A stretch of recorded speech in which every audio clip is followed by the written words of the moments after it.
arrancamos.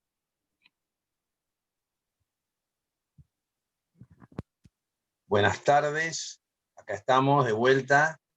Soy Guillermo Mizrahi, uno de los integrantes de Profesores Republicanos. Hoy no los puedo ver porque estoy sin internet y estoy operando lamentablemente con el teléfono, y espero que no se corte.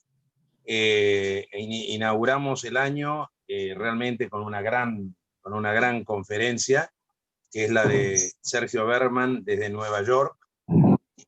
Así que le agradecemos profundamente a Sergio por estar entre nosotros. Hola Daniel, ¿cómo estás? ¿Qué tal? ¿Cómo te va, Guille? Daniel Saptay también nos honra con su presencia. Y bueno, le agradecemos mucho a Sergio. Quiero decir dos palabras antes de pasarle el sabó a Alfredo Vítolo. Primero agradecerle a Sergio y a Jorge Cohen y a Alberto Cohen, que nos dan la posibilidad de este Zoom maravilloso, y el esfuerzo de todos los profesores republicanos que este año y el año 2020 han trabajado enormemente, y este año arrancamos con esta conferencia de lujo, que es abierta a preguntas y demás. Y al respecto les digo, les pido a todos que las preguntas sean concretas, que no hagamos desarrollos de puntos de vista y tal vez se pierde la pregunta, porque no dudo que va a haber muchas. Bueno, Sergio, como ustedes saben, además de rabino, es bioquímico. O como dice él, cuando hablamos de farmacéutico, dice, como no había otro remedio, me hice rabino. En la farmacia me dice así, entonces se hizo rabino. Pero lo más importante es que él es el fundador de Judaica, es una agrupación acá en la Argentina que tiene varias unidades dentro del país o de la ciudad de Buenos Aires, y además es el presidente de la Unión Mundial de Judaísmo Progresista y Liberal. Esto es muy importante porque fija una línea que me parece que es bastante dinámica y que puede ser un poco la que nos ayude a conciliar muchos puntos de vista entre los diferentes credos.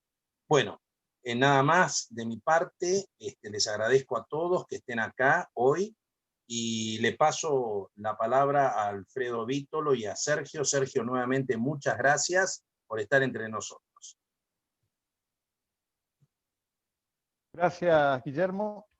Primero, agradecerte por la invitación a moderar esta presentación de Sergio en un tema que la verdad cuando me lo planteaste me dejó pensando, ¿no? Para el cristianismo, Jesús es Cristo, es el puente entre el Viejo Testamento y el Nuevo Testamento, es la concreción de la promesa que Dios hace a Adán y Eva, y desde ese punto de vista es una persona que tiende un puente. Jesús es para los cristianos Dios, pero también es hombre, y esto también es muy importante tenerlo en cuenta, porque ese hombre es un hombre histórico, es un hombre en tiempo, lugar, cultura, también religión.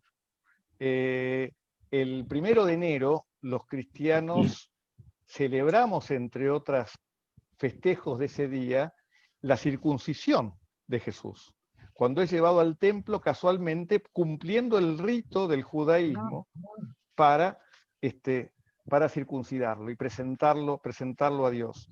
Jesús permanentemente participaba en la vida religiosa. Lo vemos a los 12 años hablando con los doctores de la ley en el templo, lo vemos ingresando permanentemente a la sinagoga a explicar las escrituras, que es lo que hacen hoy los rabinos en la religión judía, participando permanentemente. Y lo vemos también en su última noche, en donde no está haciendo otra cosa que festejando la cena pascual, la cena del Pesaj. O sea, de hecho, el Evangelio, otra palabra que tiene una connotación judía muy fuerte, el maestro a pasar la fiesta de Pascua. O sea, estos elementos nos marcan que para el cristianismo, ese Jesús Dios es también un Jesús hombre que tiene una profunda raíz y que se enraiza, y es el punto de contacto en toda esa tradición que compartimos judíos y cristianos en esa visión común de del funcionamiento de la sociedad, de la idea de la trascendencia, de la idea de la pertenencia a un conjunto de personas que creemos en que hay algo más allá de la muerte. O sea, ese Dios hay que ubicarlo como Dios desde el cristianismo, pero como hombre desde el cristianismo. Para nosotros es Dios y es hombre. Y para ver ese Dios hombre y formando parte del pueblo judío, es que hoy Guillermo invitó a Sergio para escucharlo, y yo estoy convencido que me va a encantar la presentación y que me va a dejar con muchas preguntas, que les invito, como decía Guillermo, a que las hagan a través del chat. Así que, bueno, sin más, lo dejamos a Sergio para que comience su charla.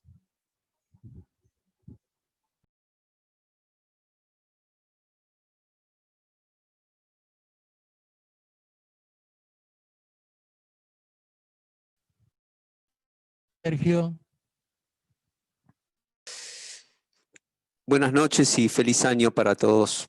Quiero agradecer la invitación y desearles en estas fiestas que terminan, pero también en esta víspera, donde 3 mensajeros no solamente visitaron, sino que anunciaron, celebraron que la estrella de Belén iniciara una señal de redención que une a la humanidad toda. Estamos en la víspera del Día de Reyes y pocos días luego de haber, como bien decía Alfredo recién, conmemorado que el año secular se inicia con una celebración religiosa que es el Brit Milá, es el pacto en la palabra o la circuncisión del Señor, que en definitiva nos retrotrae al solsticio del invierno, en una celebración que inicialmente fue pagana y que luego fue traducida en el monoteísmo ético, tanto en el judaísmo como en el cristianismo, en las fiestas de las luces que se transformaron en la natividad, en el nacimiento, justamente de este hombre que nos convoca hoy, como bien se plantea desde la perspectiva de lo que yo llamo el Jesús judío, que les voy a presentar sintéticamente para luego intercambiar algunas preguntas. Agradezco muy especialmente a Jorge Cohen, que me conectó con el querido amigo Guillermo Mizrahi y con este ámbito prestigioso de los profesores republicanos, donde, bueno, además de poder reconocer amigos, ver también al doctor Daniel Sapsay, un republicano por excelencia, además de un idóneo defensor del ambiente y de la sustentabilidad, como así también sé que forma parte de este foro también.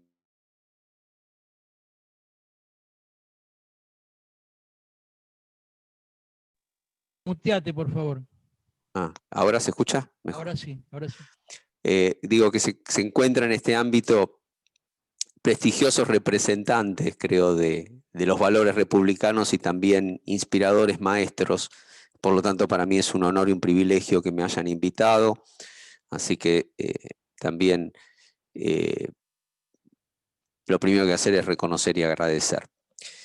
El Jesús judío que promovemos o proponemos como intercambio reflexivo e inspiracional no debe confundirse con el Jesús histórico, ni tampoco con el Jesús que da origen a la cristología. Cuando digo no confundirlo, no significa que no sea posible de superponerlo, de compartirlo, de complementarlo con estas visiones, pero quiero ser preciso en qué paradigma o desde qué lugar hago esta presentación, con todo el respeto y con toda la consideración reflexiva y también devocional, de afirmar de que Jesús nos une, nos reúne y nos convoca en el tronco común que une indivisiblemente a la tradición judeocristiana, arraigada en la misma raíz que va a dar lugar en este tronco común a 2 ramas bien diferenciadas, y que esa diferenciación de ambas ramas no se encuentra en Jesús, sino, como Alfredo lo introducía, se encuentra en Cristo. La diferencia de este árbol común que da origen a dos ramas que comparten raíz y tronco entre Jesús y Cristo no atenta contra la unidad indivisible que para la fe cristiana tiene Jesucristo, pero permite diferenciar que en el Jesús judío, cristianos y judíos estamos unidos y convocados a afirmar el testimonio de los valores encarnados como virtudes en la vida, en la pasión y hasta en la crucifixión, como pena capital romana del Jesús judío. Quedará ya entonces sí en la rama de la cristología que suma a Jesús en una nueva unidad de Jesucristo, en la teofanía y en el dogma de la creencia fundante del cristianismo, que es la resurrección. La resurrección de Jesús lo hace Cristo porque le da la posibilidad de manifestarse ya no solo como hombre y como rabino judío que fue, sino justamente por su manifestación concreta y divina de ser no solamente hijo, sino hijo de Dios y por lo tanto divinidad en la Trinidad que lo unifica en ser hijo del Padre a través del Espíritu Santo. Ahora, esta diferencia teológica que da origen a una nueva religión no necesariamente es contemporánea ni al Jesús histórico, ni tampoco a la concepción de un Jesús judío. Y esto no trata en absoluto de generar una polémica o la discusión ni sobre la verdad histórica ni sobre la convicción teológica, sino de plantear en la diferencia cómo podemos afirmar la unidad. Es decir, no negar la diferencia, sino celebrarla en la dimensión que enriquece el tronco común, que no se diluye ni se divide. Cuando el judaísmo tiene pendiente recuperar a Jesús como rabino y maestro, en la forma singular, revolucionaria, pero coherente y consistente con la tradición judía, cuando Jesús, como rabino, no vino a abolir la Torá, sino a llenarla de espíritu. No vino a plantearle al judaísmo una nueva religión, sino le plantea al judaísmo volver a su raíz, a sus valores, a su coherencia, a su consistencia y a denunciarle al judaísmo la falta de lealtad y de pertenencia a los legados de las enseñanzas de los maestros de los textos y fundamentalmente de los profetas. Más aún, el Jesús judío no solamente es revolucionario, sino que es fiel a la tradición judía. Cuando plantea con claridad meridiana una invocación no solamente a Dios, sino fundamentalmente a los hombres, generando tres grandes distinciones que son fieles a la tradición rabínica de los fariseos, que después van a ser de alguna manera degradados en la tradición de los padres fundadores de la iglesia, pero los fariseos, los saduceos y los esenios eran contemporáneos del tiempo de Jesús en sectas del judaísmo que se habían dividido en términos de la interpretación teológica y política de su tiempo. Las cercanías de este Jesús judío con la tradición esenia, los baches en la historiografía biográfica de Jesús que aún quedan en el relato de los evangelios, plantea en su juventud y en los años donde no hay relato hasta su partida al desierto, donde se da la revelación, la manifestación y la invocación de su propia vocación, que él reivindica tres acciones, como todo maestro fiel a la tradición. En principio denuncia la corrupción. Y por eso no debe ser extraño que fiel a las enseñanzas de la profecía de Isaías, Jesús judío irrumpe en el sagrado templo de Jerusalén, que se había profanado en un mercado, que había corrompido a la clase sacerdotal que se había asociado al poder terrenal de los romanos y había planteado que si era acaso eso grato a los ojos del Señor, si no era más bien fiel a la tradición que él encarnaba como maestro y como rabino, plantear si el desafío no era partir el pan con los hambrientos, proteger a los pobres y a las viudas y a los desamparados, y no negociar en los corredores y en los patios del templo. Fue un revolucionario y un líder rabínico que propuso el lugar de liderazgo de las mujeres en su comunidad de base. Y no lo estoy diciendo hoy con el Me Too y con lo políticamente correcto que es el feminismo, sino imagínense en su tiempo histórico un rabino que planteó que fueron las mujeres las que lideraron su comunidad de base, porque es la evidencia, no histórica, sino teológica de los propios evangelios. No solamente por la Virgen María, que sin lugar a dudas era una madre judía, sino también por las mujeres, que fueron las que testificaron su propia resurrección.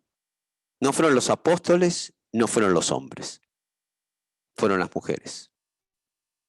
Y el lugar paradigmático del valor que la ley y la tradición espiritual, donde el perdón, donde la reparación, donde la misericordia, donde el amor al prójimo se manifestó en la misma historia emblemática de María Magdalena. ¿Por qué Jesús judío es importante que sea recuperado como patrimonio común y compartido? Porque la diferencia que se celebra entre las dos ramas del mismo árbol no cancela la misma raíz. Porque si bien la tradición judía no lo asume ni lo acepta como Cristo, es decir, como Mesías, y no lo reconoce como Hijo de Dios, no por ello debe perderse la enseñanza y el testimonio del valor emblemático y trascendente de lo que el rabino Jesús, este Jesús judío, ha legado a la humanidad toda. Amarás a tu prójimo como a ti mismo. Ve'afta lereja kamoja. Es un versículo de la Torá, del libro de Deuteronomio. Pero un versículo o un texto no tiene hermenéutica existencial si no es en un contexto de tiempo y de lugar. Y si no es otro el pretexto de que no sea letra sino espíritu, solamente aquel que encarna el texto en un contexto sin otro pretexto que serle fiel, hace posible que el valor se haga una virtud y que su acto ejemplar se haga trascendente. Ya estaba escrito en la Torá, amarás a tu prójimo como a ti mismo. Pero el Jesús judío lo que hizo fue encarnar el texto en su vida y en su acción. Porque su peregrinar por la tierra que era prometida transformó la promesa en una acción de reparación. Ya sea la parábola del samaritano, o ya sean las parábolas de curar a los enfermos, o de partir el pan con los hambrientos. Porque ninguno de los milagros que se le atribuye en los textos, como en el Evangelio, a Jesús, tienen que ver con un efecto de la participación de Dios en un acto que parece imaginario, surrealista o de efectos especiales. Tiene que ver con la revolución de Jesús en términos de un maestro espiritual. Porque los peces y los panes efectivamente se multiplicaron. Pero no fue por obra de Dios, fue por obra de Jesús. Y este Jesús judío logró el milagro de multiplicar el pan y los peces por el solo hecho de partirlo y compartirlo. Ese milagro todavía está pendiente, porque a nadie le faltaría el pan y el sustento si todos, como Él nos enseñó, partiéramos nuestro pan. Es la única manera de multiplicarlo.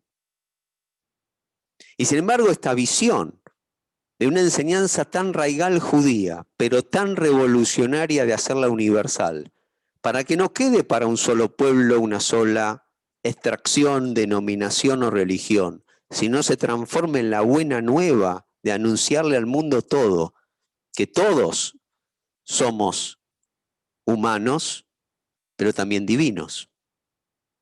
Que la imagen de Dios con la que fuimos creados no hace falta que se manifieste en su máxima dimensión de ser Mesías, sino de todos por igual, como hermanos que somos, hijos del mismo Padre. Hagamos en la tierra el anticipo del reino de los cielos. Es decir, trabajemos en acercar, en recuperar, en encarnar, en manifestar y revelar el espíritu mesiánico. No quisiera entrar en el detalle sobre cómo los evangelios sinópticos se fueron compilando, desde el año 60, 70 hasta el 130 de la era común, y la diferencia entre los padres de la iglesia y la situación histórica del Jesús judío al que me remito. Quiero poner énfasis no en la crítica bíblica, ni en la diferencia teológica que efectivamente tenemos judíos y cristianos, sino quiero volver a insistir. Por el árbol que compartimos del tronco común al que nos convoca el Jesús, que es maestro de todos nosotros como hermanos por igual, recuperemos la raíz que alimenta con su savia el mismo árbol. Y sin importar en qué rama estemos, recuperemos la sabiduría y la trascendencia de que en cualquiera de las ramas el árbol dará el mismo fruto. Y ese fruto es el de la redención de la humanidad en su dimensión sagrada. Porque ese fruto, en lo mesiánico, no tendrá mayor diferencia. Si el Mesías o el Hijo de Dios vino en Jesús hecho Cristo y sacrificado como Cordero de Dios para redimir los pecados de la humanidad, fuera resucitado para anunciarnos que volvería a nosotros cuando todos los humanos como hermanos redimamos este mundo en el sentido trascendente que nos convoca a lo divino. Porque la diferencia ya no es entre judíos y cristianos si los judíos lo esperamos o los cristianos lo esperan a que regrese. Porque venga por primera vez o vuelva, el trabajo que tenemos que hacer es exactamente el mismo. Hacerlo volver o hacerlo venir. En definitiva, que esa diferencia se dirima cuando lo mesiánico se realice. Quizás todos nos sorprendamos al descubrir que quizás los judíos que tanto lo esperamos, cuando venga por primera vez, nos encontremos con exactamente el mismo que el cristianismo ya anunció y vuelve a recuperar, cuando todos, en el nombre de Dios, que es Padre, en el espíritu de lo humano, que es sagrado, recuperemos y afirmemos que es exactamente el mismo. Hay un santo que nosotros, los judíos, no votamos, pero que si hubiéramos podido, debiéramos haberlo hecho. Ustedes saben que más allá de las influencias porteñas y de compatriotas que tenemos en el Vaticano, cuando Juan Pablo II fue beatificado, nosotros no pudimos votar, pero sería algo que los judíos debiéramos asumir, es afirmar que Juan Pablo II, San Juan Pablo II, fue un santo, pero por una acción emblemática que no todos recuerdan. Concilio Vaticano II en Nuestra Aetate, en la década del 60, ya había saldado años de generaciones de persecuciones desde las Inquisiciones en las raíces cristianas que tuvo también el antisemitismo. La falsa acusación de deicidio a los judíos durante siglos y generaciones fue claramente erradicado en ese concilio con Nuestra Aetate, planteando lo que aquí quiero compartir y también afirmar, que no se puede acusar a los judíos ni a todo el judaísmo a lo largo de la historia, por lo que un grupo determinado de judíos encumbrados realizaron en la entrega de un rabino revolucionario que enviaron a los romanos para que sea crucificado. Por lo tanto, Nuestra Aetate liberó de culpa y cargo de la falsa acusación a los judíos de deicidio. Pero solamente cuando Juan Pablo II, así como Jesús, encarnó el versículo de amar al prójimo como a uno mismo, cruzó el Trastevere y cruzando la plaza entró en la sinagoga de Roma y dijo, son nuestros hermanos mayores en la fe, cerró 2000 años de historia en una acción ejemplar, amorosa, testimonial y revolucionaria. Pero en ese momento planteó dos grandes desafíos, que son los que yo sintetizo en el concepto de Jesús judío, a diferencia de Jesucristo y del Jesús histórico. Juan Pablo II le planteó a los cristianos que ningún cristiano puede preciarse de serlo si no reconoce en su cristianismo las raíces judías. No si no reconoce a los judíos, eso es otro tema. Eso será el diálogo interreligioso, no. Es mucho más valiente, es mucho más profundo lo que Juan Pablo II dijo. Le dice a los cristianos en general, y a los católicos en particular, que deben recuperar y reconocer la raíz judía de su cristianismo, que ya en el cristianismo no es más judaísmo, pero no perdió su raíz judía. Esa raíz judía del cristianismo es Jesús. Pero al mismo tiempo nos propuso a los judíos un enorme desafío que yo asumo con convicción y con gratitud. Que los judíos recuperemos a Jesús. Que sin afirmarlo como Cristo, no nos perdamos el valor ejemplar de Jesús como rabino y como judío que dio testimonio de su fidelidad y su lealtad, no solamente a Dios, sino a la esencia de nuestra tradición. Una tradición que es humanista, es una tradición ética y es una tradición que compartimos, hombres y mujeres de buena voluntad, a los que no solamente tenemos que sumar en el diálogo judío-cristiano a judíos y cristianos, sino a lo que también el Corán manifiesta como la tradición de los libros revelados en las enseñanzas de Moisés, de Jesús y de Muhammad, de Mahoma, planteando que los hijos de Abraham somos todos por igual portadores de un mensaje desde lo particular por una redención que solo puede ser universal. No me extiendo más en mi presentación para quedar abierto ahora a las preguntas, a las inquietudes que a través de Alfredo tengan para plantearme.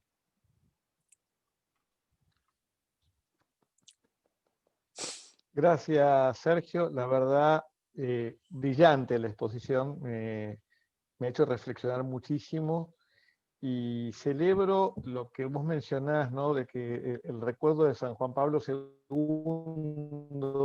entrando a la sinagoga de Roma y hablando de nuestros hermanos, ¿no? Porque esto tal vez es el punto, el tema de que somos hermanos, de que no podemos seguir hablando de deicidio. Y en esa línea, acá hay algunas preguntas. La primera es, ¿al judaísmo tienen raíz en el concepto difundido por la Iglesia antiguamente de los judíos asesinos de Dios? Sí, eso justamente yo lo acabo digamos, de mencionar, eso quedó cancelado en el Concilio Vaticano II. El documento de nuestra Tate es un punto de inflexión en ese punto, lo que no evita los sufrimientos durante generaciones vinculado a este tema, que también hay que instalarlo en algunas de las doctrinas de los padres fundadores de la Iglesia. No nos olvidemos que también vos en la introducción planteabas, no había otro lugar para Jesús para predicar y para enseñar que no sean las sinagogas. Y sin embargo, las primeras comunidades cristianas, las propias sinagogas, se ocuparon de separar a los primeros cristianos de las comunidades judías originales, y de ahí que el outreach, la extensión del cristianismo, se desarrolló ya no en el seno de una interna, como había tantas sectas dentro del judaísmo, sino de la búsqueda de llevar la buena nueva a los gentiles. Ahí es donde va a aparecer el concepto de iglesia, donde hacer iglesia es llevar la buena nueva y extenderse de esta primer discusión interna dentro del judaísmo, que, bueno, no hace falta que yo les explique 2000 años después que los judíos seguimos con lo mismo, ¿no? O sea, no solamente donde hay dos judíos hay tres ideas, sino que nosotros vivimos en la interna permanente. Pero ese ejercicio de discutirlo todo y de polemizar entre todos y tener diferentes opciones y opiniones, pues nosotros no tenemos ni suma teológica ni tenemos doctrina de dogma. El judaísmo no tiene dogma. Esto no significa que no haya judíos dogmáticos, pero no tiene dogma de credo o de fe. El judaísmo está más cerca del paradigma de una cultura civilizatoria que de una religión basada en un dogma. Tanto es así que la primera definición, sea correcta o incorrecta, es que judío se nace y no por el bautismo. No hay un acto ritual. El primer acto es de nacimiento. O sea que tiene un componente cultural de origen. Después lo practiques o no lo practiques, lo creas o no lo creas, no hace ninguna diferencia a tu situación existencial de que el judaísmo te lo define no solamente el origen, sino también el contexto. La prueba más contundente de que te lo define el contexto y no tu propia identidad no tiene que ver con un atributo positivo, sino todo lo contrario, uno negativo. En la época de la Inquisición, el auto de fe. 8 generaciones tenías que demostrar que no tenías sangre judía para no ser eliminado por la Inquisición. O la acción más dramática y cruenta contemporánea, la Shoah, el holocausto del genocidio perpetrado por los nazis. Pero esas raíces de segregación o de discriminación tienen que ver con una determinada historia, pero al mismo tiempo con una distorsión. La propia pena capital en la que Jesús fue ejecutado es una práctica romana. Tanto es así que esto no quita de responsabilidad al Sanedrín, ni a Caifás, ni a los judíos sacerdotales encumbrados, que les quiero decir con total honestidad, desde ya que no lo mataron a Jesús. Los judíos del Sanedrín, los judíos encumbrados que estaban asociados a Pilatos y al poder corrupto de los romanos. Porque esos sacerdotes, por más judíos que fueran, eran corruptos. Estaban corrompidos por el poder romano. Pero ellos no lo mataron a Jesús. Y no porque no le faltaban ganas. No lo podían hacer. Bajo el régimen romano estaba prohibida la pena capital a cualquiera que no sean los propios romanos. O sea, los romanos se ocupaban de dos cosas: de cobrarte impuestos y de quedarse con el derecho de disponer de la vida de las personas. De ahí que por eso, no hace falta que lo comente, pero todo el Evangelio pone de manifiesto por qué lo llevan a Jesús a un juicio y se lo llevan a Pilatos. Pero los judíos del Sanedrín, que no lo querían a Jesús, y ahí tengo que hacer una diferencia histórica, les quiero decir que hay varios rabinos que colgaron. Y hay muchos que los judíos encumbrados de ese tiempo entregaron. Pero la máxima pena que podían dictaminar los sacerdotes y los tribunales de jurisdicción judía en la época de los romanos es lo que en el Talmud se tipifica que son 40 latigazos menos 1. El azote era la única pena que se podía aplicar, pero no la pena capital. Pero no solo eso, los romanos ni siquiera dejaban al Sanedrín aplicarlo, lo hacían los propios soldados.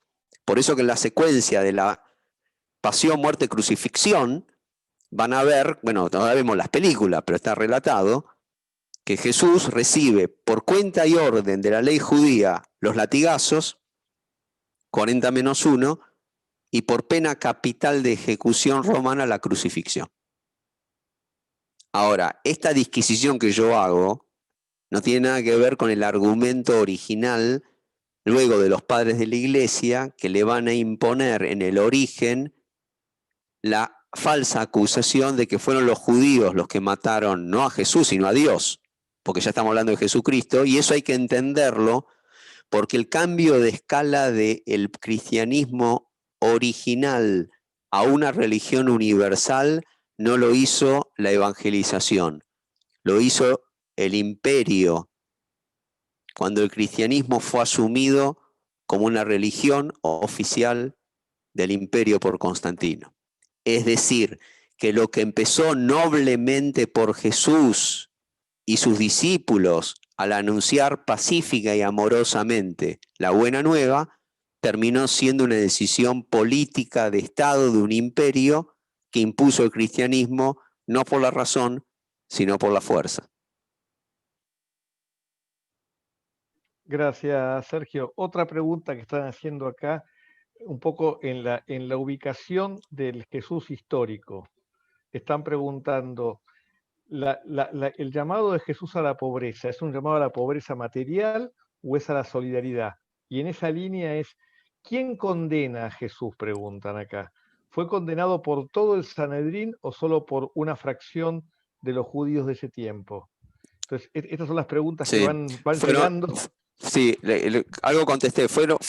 Él en realidad, no, más que acusado, fue entregado por un grupo reducido digamos, de la casta sacerdotal, Caifás, y del Sanedrín, o sea, el poder, llámalo, del tribunal superior rabínico de esa época en Jerusalén, pero esto fundamentalmente por que él era un rabino disruptivo, marginal y revolucionario. Entonces, hay que entenderlo como una reacción del establishment. Era una reacción del establishment, y no era ese primer caso. La diferencia, si me permiten una pequeña digresión, es que el ánimo provocador y disruptivo de Jesús, y además el ánimo vocacional de ofrendarse, porque acá hay un concepto muy importante, yo no estoy hablando de la cristología, estoy hablando del rabino Jesús, de Jesús como judío. Él tiene una vocación de ofrendarse. Él, ¿por qué? Porque si bien se supone que vivió con los esenios y muchas de las prácticas de las primeras comunidades cristianas, antes que sea una religión orgánica, están vinculadas a las prácticas de los esenios, los esenios no iban a Jerusalén. Los esenios creían en el final de los tiempos y en el Apocalipsis, pero se separaron del poder terrenal. Se reclutaron en comunidades austeras. La austeridad, ser nazareno, los votos nunca tienen que ver con una pobreza como una reivindicación de la pobreza, sino como una restricción a los poderes de abuso, de lujuria, de soborno y corrupción que la casta sacerdotal había demostrado. El concepto de pobreza no es el que tenemos hoy. El concepto de pobreza en la época de Jesús era alejarse del poder corrupto del templo de Jerusalén asociado a los romanos, que es un concepto que toman primero los esenios. Muy probablemente de ese grupo esenio, que era una de las sectas del judaísmo de entonces, fue influenciado Jesús. Pero en realidad él no hace un voto de pobreza como lo conocemos hoy. Él lo que hace es un voto comunitario, que no es lo mismo. Él lo que enseña, y ahí va el concepto de solidaridad, es lo común que da unidad. Es sentar a la mesa a sus apóstoles, sumar a las mujeres y compartir todos como iguales el pan. Es ir a buscar a los pescadores y tirar la red y que nadie le falte. Entonces su principio no es ni la pobreza reivindicada como pobrismo, ni tampoco el comunismo, sino el comunitarismo. Es decir, la vivencia de vivir en comunidad, que además es muy rabínico. Ojo, no estoy hablando de los rabinos contemporáneos, me refiero muy rabínico en la formación, digamos, de ese tiempo. Ahora, la formación o el liderazgo rabínico del tiempo histórico de Jesús no tiene nada que ver con los rabinos de ahora. Lo quiero aclarar por la duda, porque si no va a haber una especie de confusión. Los rabinos en la época de Jesús no son otra cosa que maestros. Porque todavía Jesús es contemporáneo a la casta sacerdotal. Entonces el liderazgo del establishment judío eran los sacerdotes, no eran los rabinos. Los rabinos van a tomar un liderazgo espiritual solo a partir del año 70 de la era común. O sea, imagínense que son casi 40 años después de la crucifixión. Cuando los romanos destruyen el templo de Jerusalén, se termina la casta sacerdotal y emerge el liderazgo rabínico. Pero Jesús fue contemporáneo de los rabinos como un grupo incipiente, que eran maestros de comunidades de base, y el poder real que lo tenían los sacerdotes en el templo.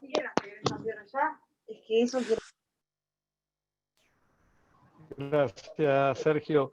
Otra pregunta, esta viene de Gabriel Fidel de Mendoza, y está preguntando, dice, ¿cómo debemos hacer en nuestro tiempo, en el siglo XXI, para hacer una construcción común y no paralela entre judíos y cristianos? El diálogo es la única vía que tenemos nosotros para enriquecernos en el intercambio de nuestras diferencias. Yo creo que nosotros no tenemos que temer a la diferencia y que la unidad o lo que compartimos entre judíos y cristianos no tiene que minimizar las diferencias que tenemos, pero sí tenemos que afirmar la unidad que supera toda diferencia. En este sentido es el tronco común. O sea, todos los valores que compartimos judíos y cristianos es lo que nos da unidad. Y si tenemos esa unidad y afirmamos lo común que supera la diferencia en lugar de ser un obstáculo es una riqueza. Y yo creo que justamente la figura de Jesús es un común denominador de la riqueza de lo que compartimos en un diálogo que nos unifica. Pero para eso hay que hacer dos trabajos.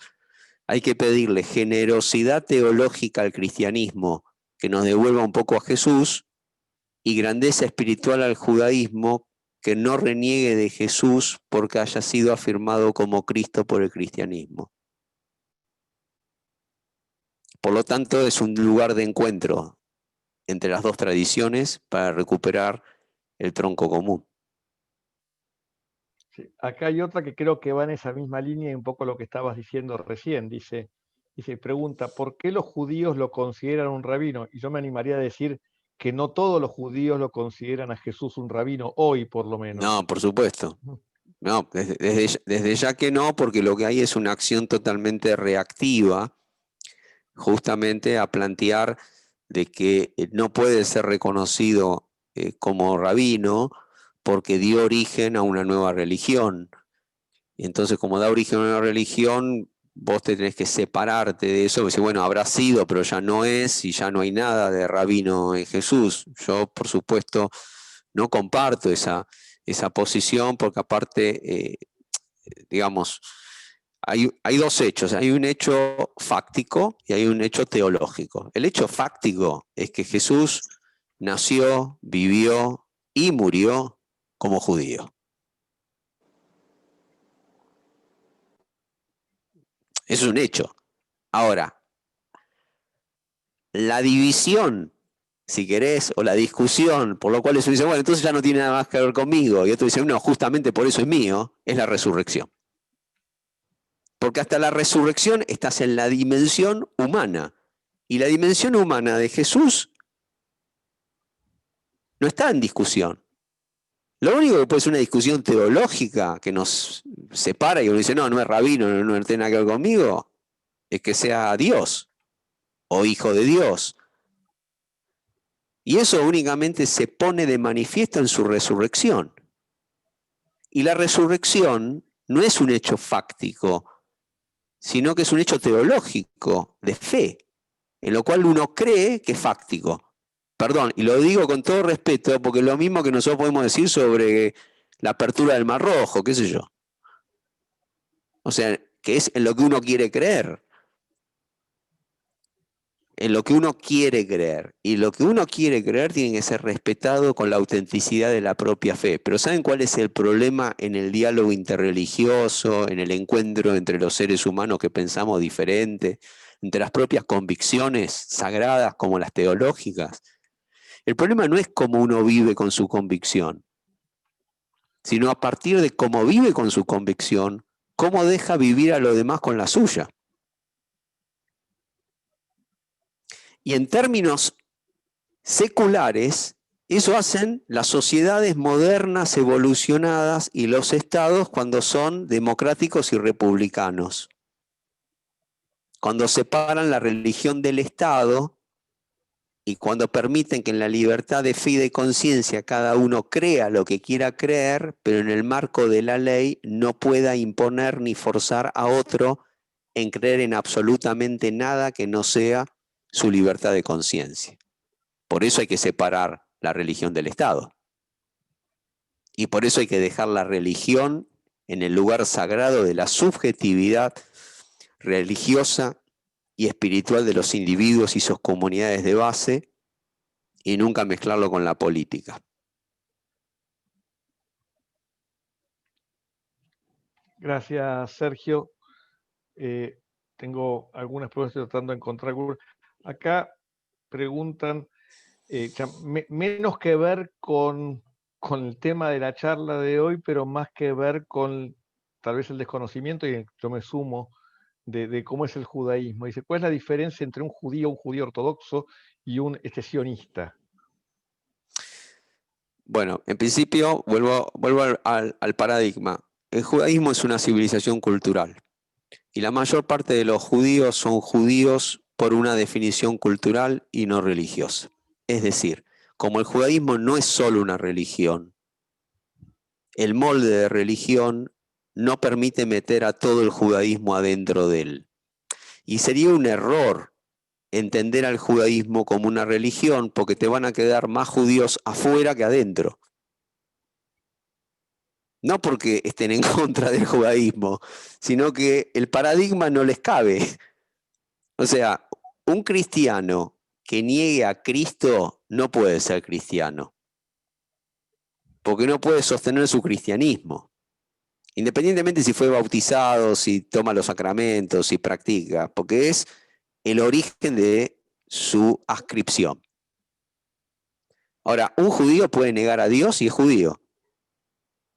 Escuchá, no te digo que si es ortodoxo, no, puede negar a Dios y es judío. ¿Por qué? Porque no hay un dogma teológico para la identidad judía, sino que dentro del judaísmo algunos optamos por ser judíos religiosos y creyentes. Ahora, los que optamos dentro del judaísmo por ser religiosos, te quiero aclarar, somos la minoría demográfica. La mayor parte de los judíos demográficamente son judíos culturales, no son religiosos. Ahora, los que somos religiosos nos dividimos en 3 grandes corrientes, como en la política, ¿viste? La ortodoxia, que sería la derecha, los conservadores, que serían el centro, la avenida del medio, cada vez más angosta, y los reformistas o liberales, que seríamos la izquierda, desde el punto de vista religioso. Pero esas 3 denominaciones religiosas, quiero explicarles, es lo más emblemático de lo que uno ve de los judíos, pero es lo menos representativo. La mayor parte de los judíos son socioculturales, gastronómicos, de tradiciones familiares. O sea, hay más judíos que practican el judaísmo por lo que comen que porque vayan a la sinagoga. Por otro lado, a mí me parece bien, por otro lado, sionista es un movimiento político dentro del judaísmo que planteó la normalización del pueblo judío a través de la creación del Estado de Israel. Eso fue el sionismo. Con la creación del Estado de Israel, el sionismo cumple su primer objetivo en 1948, que es la creación, y después se transforma en un movimiento de adhesión, de apoyo al Estado de Israel. Pero es muy importante no confundir ser israelí con ser judío, con ser hebreo, con ser israelita, porque son todas palabras que remiten a cosas diferentes, que en general en Argentina las usamos a veces de manera indistinta, y no lo son. Porque ahora ser sionista puede ser apoyo a Israel, pero israelí es únicamente el que tiene nacionalidad del Estado de Israel. Y no todos los judíos son, desde ya, israelíes, y no todos los judíos son sionistas. O sea que el sionismo es una manifestación vinculado a el Estado de Israel y no vinculado a la práctica religiosa del judaísmo. No sé si me pude explicar más o menos bien con respecto a las categorías. Está clarísimo. Está clarísimo. Creo que ya tenemos que ir cerrando más o menos, pero tengo una última pregunta y que me parece muy buena. Esta es de Horacio Bermúdez, que ha trabajado mucho el tema de libertad religiosa en Argentina. De hecho, su tesis doctoral es sobre esto. Mirá. Y básicamente la pregunta es, ¿qué futuro le ves al diálogo interreligioso?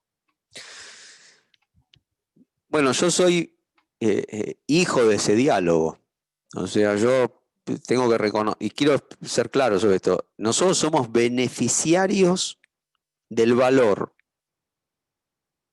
del coraje, de la osadía de los primeros hombres del judaísmo y del cristianismo y del catolicismo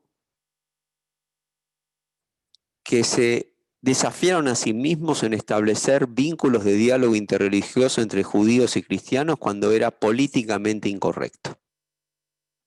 Yo quiero recordar, por ejemplo, en el templo, que es mi templo, el templo de la calle Libertad, el gran rabino Schlesinger confraternizaba con el padre Cuchetti. Cuando el padre Cuchetti lo persiguió, la primera revolución libertadora y el peronismo, primera versión, el rabino Schlesinger le dio refugio. Quiero recordar también a otros rabinos emblemáticos, como fue el rabino León Klenicki, del Templo Emanuel, que se transformó en el rabino que estableció vínculos cuando el Vaticano estaba cerrado al diálogo y trabajó en los documentos formales para abrir los archivos del Vaticano y recuperar los antecedentes del diálogo entre judíos y cristianos a lo largo de la historia y fundamentalmente en la Segunda Guerra Mundial. Corresponde también, en este sentido, mencionar al rabino Marshall Meyer, que se transformó en un referente en la sociedad argentina en la lucha por los derechos humanos y que fue inclusive condecorado por el entonces presidente, el doctor Raúl Alfonsín, en reconocimiento a esa tarea. A mi maestro, el rabino Rubén Nissenbaum, que estableció la confraternidad judío-cristiana con la hermana Alda, con el padre Rafael Braun de Santa Catalina.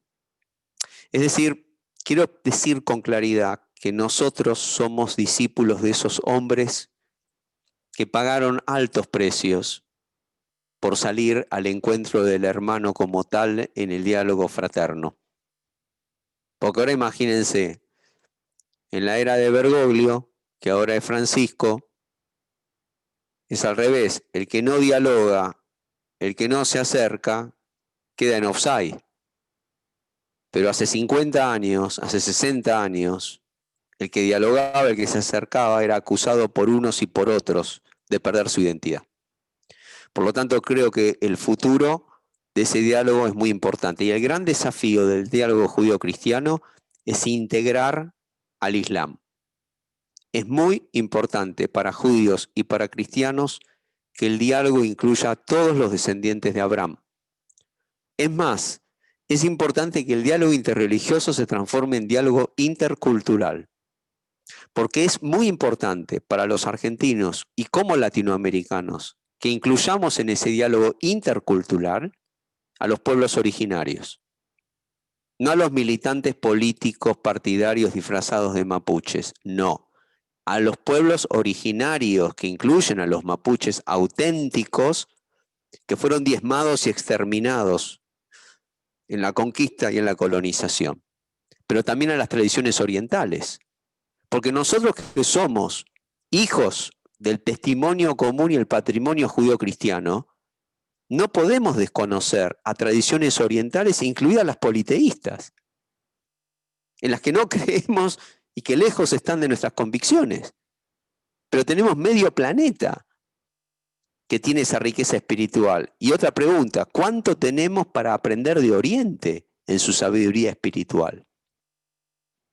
Por lo tanto, para sintetizar, ¿no? Yo creo, si Dios es uno y es padre o madre, porque ahí tenemos otra discusión, ¿eh? Si Dios, no sé dónde está escrito que Dios es masculino, así que yo diría que eso lo teníamos que revisar. Por suerte nosotros en el judaísmo tenemos la Kabbalah, la mística judía, que dice con claridad que Dios es femenino. Pero eso para otro día, si quieren. Pero en principio sería un reduccionismo antropomórfico ponerle género a Dios. Pero más allá de esto, por eso yo creo que ahí el cristianismo la tuvo clara. O sea, el judaísmo la tuvo clara con las matriarcas. Porque si ustedes leen la Biblia, toda la historia de los patriarcas la manejaron las matriarcas. En eso nada ha cambiado. ¿Está bien? Eso sigue igual. Pero en el cristianismo lo que tenemos es la figura de la Virgen María, que viene de alguna manera a compensar esta idea errada de masculinizar a Dios bajo el concepto de padre. Pero de cualquier manera, sea padre o sea madre, si todos somos sus hijos y tenemos un solo padre, la conclusión lógica es que somos hermanos. Por supuesto que como hermano del mismo padre, cada uno está convencido de que es el hijo preferido. Pero somos hermanos porque somos hijos del mismo padre. Entonces, en vez de mirar al padre, que ya lo asumimos, tendríamos que mirarnos entre hermanos y unirnos y reunirnos en nombre del Padre. Porque es lo que quiere de nosotros, ¿verdad? Si Él nos creó a todos por igual, a imagen y semejanza, y nos creó distintos, no solamente nos creó distintos porque cada uno es único, original y irrepetible, distintas tradiciones, distintas culturas, distintas creencias, pero todos somos criaturas del misterio de la vida. ¿Por qué no celebramos la diferencia en vez de tolerarla y aceptarla? ¿Por qué no vemos en la diferencia la riqueza de la manifestación de lo divino? ¿Por qué no honramos al Creador en las diferencias que no cancelamos, sino que aportamos para el mutuo enriquecimiento, que no es el convencimiento, ni el reclutamiento, ni el adoctrinamiento, sino la ofrenda singular de mi diferencia para que te enriquezcas, y yo bendecido en tu diferencia para enriquecerme, sin cambiar mi convicción, porque no temo dejar de ser quien soy porque me encuentro con vos que sos diferente. Y esto son los cimientos espirituales, no religiosos, porque la espiritualidad está por encima de toda religión. No es lo mismo la espiritualidad que la religión, que la religiosidad. Y lo que une a la humanidad es la espiritualidad, a partir de las diferentes religiones y religiosidades. Porque lo espiritual es lo que nos hace humanos. Todo ser humano, por ser humano, es un ser espiritual. Porque ahí vemos en su espiritualidad la manifestación de lo divino, como lo querramos llamar, como lo querramos representar, como lo querramos instituir como denominación o religión. Hay algo inacible, inefable, que escapa a nuestra representación y a nuestro entendimiento, que es esa energía que nos conecta con una dimensión que no sabemos cómo nombrarla a pesar de darle nombre, pero que nos llama a reverenciar la unidad en la diversidad, que no es otra cosa que la manifestación de Dios.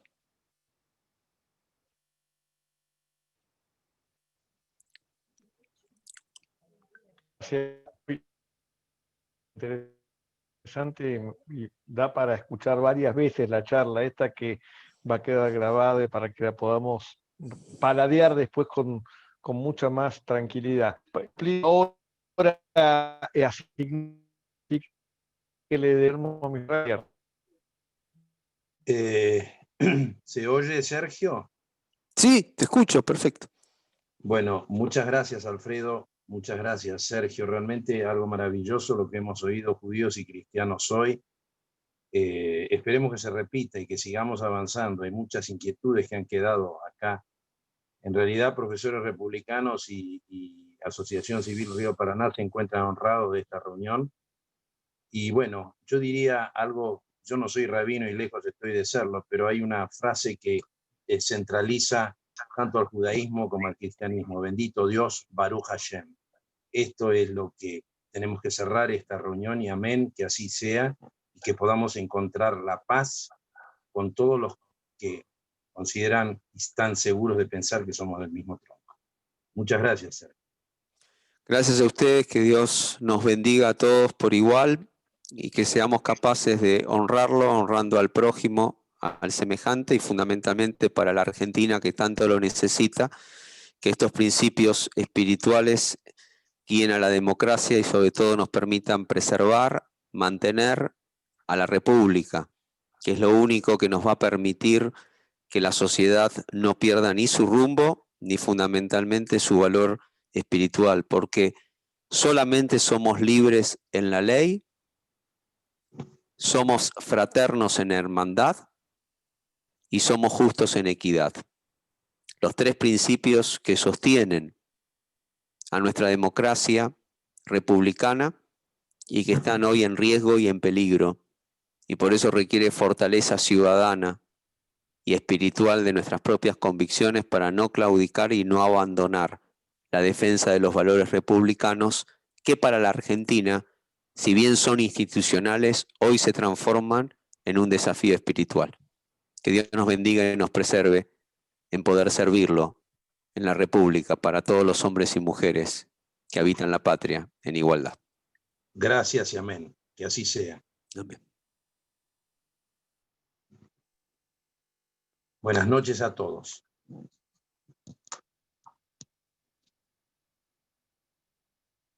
Buenas noches. Buenas noches. Buenas noches, muchas gracias. Buenas noches. Buenas noches, muy interesante. Excelente. Excelente. Muy buenas noches. Excelente, ¿eh? Perfecto. Excelente es poco, excelente es poco. Excelente es poco, tal Poco. cual. Educación. Brillante. Sí. Espero recibirlo pronto para pasárselo a toda mi familia. Cómo no, Santiago, te lo vamos a hacer llegar. Por favor. Saludos, Rabino, desde Ushuaia. Lo extrañamos, pudimos compartir su charla sobre ciudadanía hace poquitos años atrás. Le mandamos un gran abrazo y lo extrañamos. Sí, Alejandro, le avisé de tus saludos y se acordaba perfectamente de vos, del mismo modo que le hice llegar los saludos de Santiago Kovadlov, que no sé si hoy estuvo presente, pero que también le hice llegar a Sergio. Gracias, Guillermo. Muchas gracias.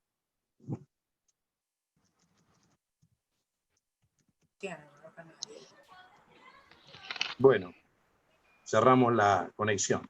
La verdad que no nos queremos ir. Te va a llegar, Santiago, te va a llegar la grabación. Excelente. Me la pueden mandar a mí, también les agradezco, por favor, porque la quiero pasar a amigos y familiares. Pero profesor Bermúdez, usted cuando guste, usted sabe que usted como profesor republicano la va a tener. Muchas gracias, Guillermo. Abrazo. Bueno, hasta luego. Perdón, les aviso que va a estar en el canal de YouTube de la asociación, por las dudas. Pero Sí, de sí. todas maneras, Ustedes lo mandan después a profesores republicanos, como siempre. Alberto lo manda. Alberto. Sí. Buenas noches. ¿Cómo lo encontramos en YouTube? ¿Como profesores republicanos? Es No, Asociación Civil Río Paraná. Ah, eso por YouTube. En profesores republicanos lo vamos a subir a nuestra, digamos, Facebook. sí, lo vamos a subir y lo van a poder acceder. Tienen que entrar a profesores republicanos, escribir a profesoresrepublicanos@gmail.com. Gracias a todos. Faltaría más. Ana, muchas gracias como siempre. Gracias a Jorge Cohen que hizo posible esta reunión con Sergio. Me acuerdo lo que dijeron de YouTube. Bueno. Felicitaciones, Jorge, muchas gracias. ¿Me puede repetir, por favor, en YouTube cómo lo puedo encontrar? La señora que dijo antes, tan amorosa, en YouTube. Asociación Civil Río Paraná. Ah, muchas gracias. Faltaría más. Asociación Civil Río Paraná. Vale, eso es en YouTube. Bueno, me retiro. Gracias, les felicito. Gracias, Alberto. Gracias, Alberto Cohen. Muchas gracias. Aprovecho a saludarlo a Marcelo Castrogiovanni, que hace tiempo que no nos vemos en la sala de profesores. Y sí, no vamos a la sala de profesores. Saludos para todos. Un gusto, Saludos. Marcelo, de verte. Un gusto, Marcelo. Un gusto de verte. Gran jurista, gran profesor. No, pero vos sabés que este tema siempre lo hablamos, ¿eh? Y ha sido un Sí. raconto de lo que siempre hablamos. Siempre Y está bien que esté en YouTube porque alguno de mis hijos estuvo acá escuchándolo, pero me va a gustar que lo volvamos a ver.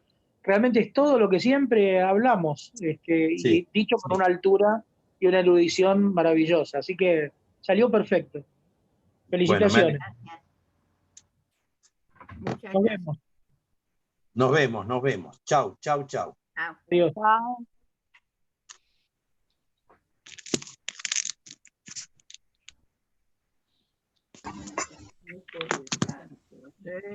Y nos perdimos la mitad.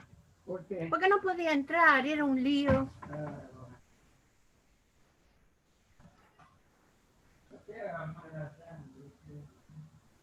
Salir.